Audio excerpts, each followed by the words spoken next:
What's up, everybody? My name is David Jagneaux, aka the Jaggernaut, and today I want to talk to you about a game called Sonic Racing CrossWorlds. This is the latest Sonic racing game from Sega, and this game is coming out very soon in late September on PlayStation, Xbox, Switch, and PC. I got a chance to go hands-on with the game at a press exclusive demo session in San Francisco that Sega hosted, and here are my thoughts based on that hands-on session, as well as some footage over the shoulder showing my gameplay. I really came away quite impressed with Sonic Racing CrossWorlds. I've been a fan of Sonic racing games ever since they debuted back on the Game Gear in the 90s. I played all of them, including both Game Gear games, as well as Sonic R on the Saturn and the GameCube collection there, and then I also played and loved Sonic All-Stars Racing Transformed. That's one of my favorite racing games of all time.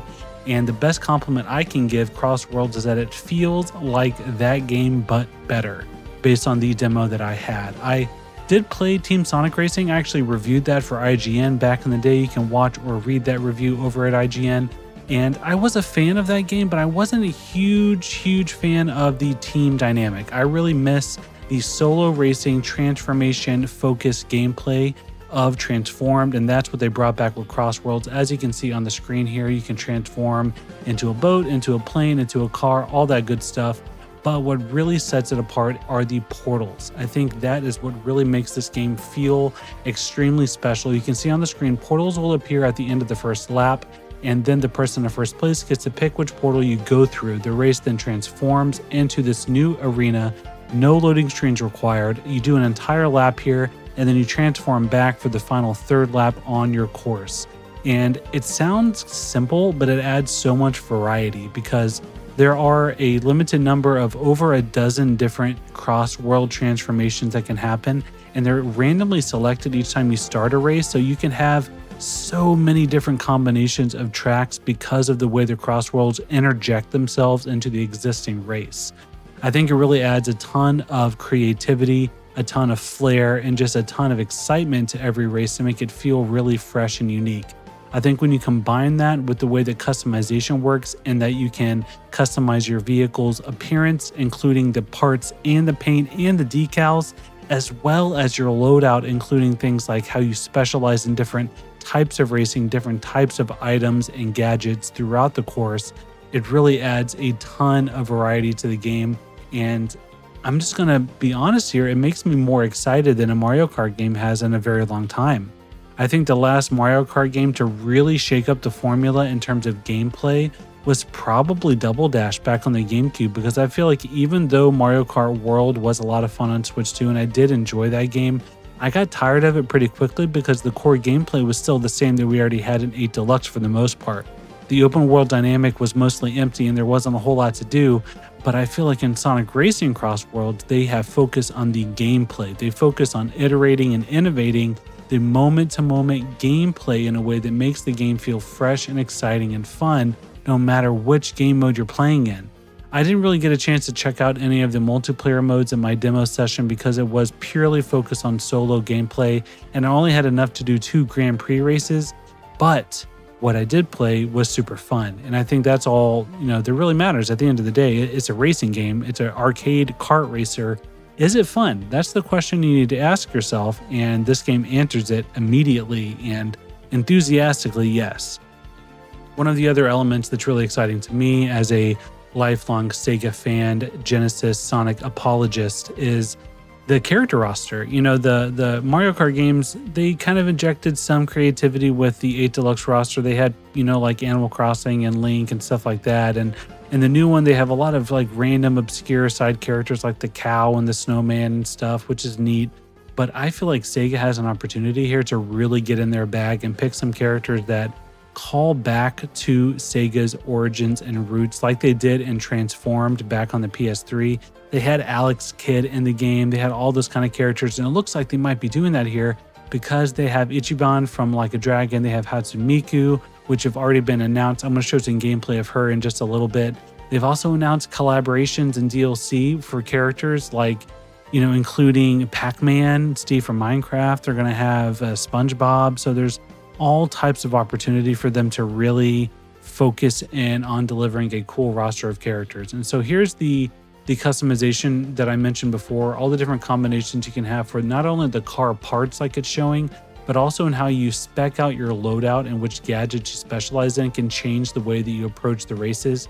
For example, if you really like drifting, then you can focus your kit on being better at drifting. If you really like doing aerial tricks, you can do that. If you like a particular item like the rocket punch, you can upgrade and specialize in that.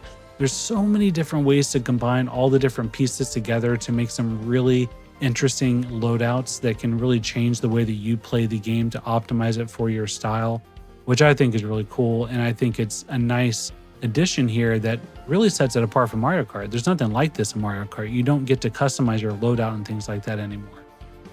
So with Sonic Racing CrossWorlds, I think the tracks themselves are a big draw. I think the visual style, the track designs, the gameplay, all of those things that I mentioned are what really appeal to me with this game in particular.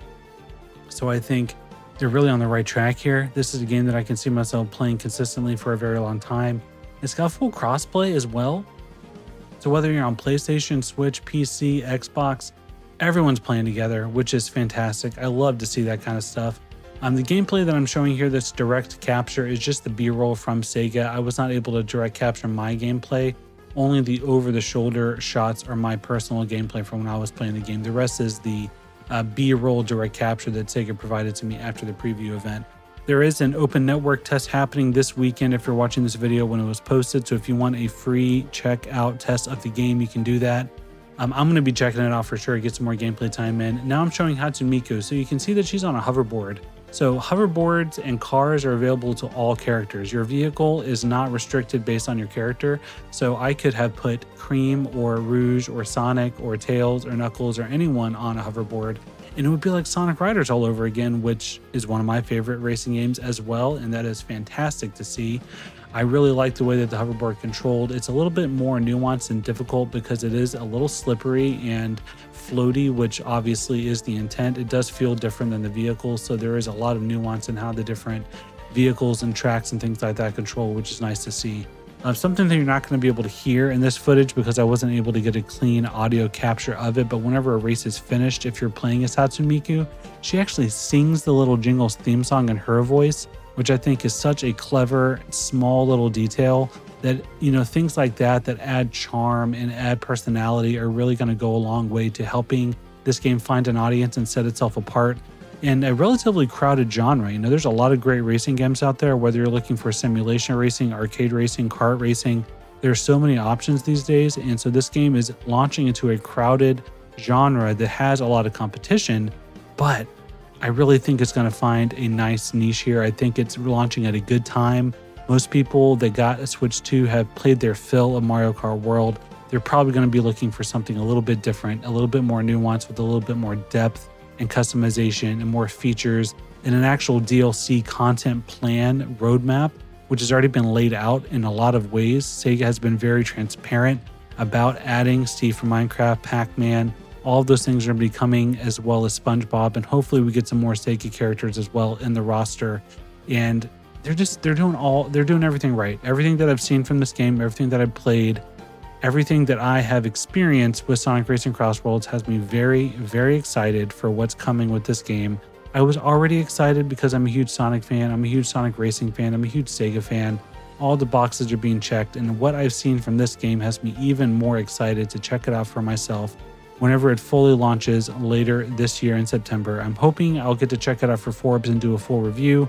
That would be fantastic, but I've got it pre-ordered for myself regardless, so I'm going to be playing on PlayStation 5. Let me know if you're going to be checking this game out as well. Let me know if you want to play with me, if you want to jump online, do some multiplayer, all that good kind of stuff. Drop a comment down below. Let me know what you thought of this video. Let me know if there's any other games you want me to check out for the page. I would love to check them out and make videos about them. Happy to do that for different requests and things like that. But in the meantime, thank you very much for watching. Let me know your thoughts on Sonic Racing CrossWorlds from what you've seen so far. If you got a chance to try it out for yourself, drop your thoughts down below. And as always, as a good YouTube watcher does, hit that subscribe button, and I will see you guys again next time.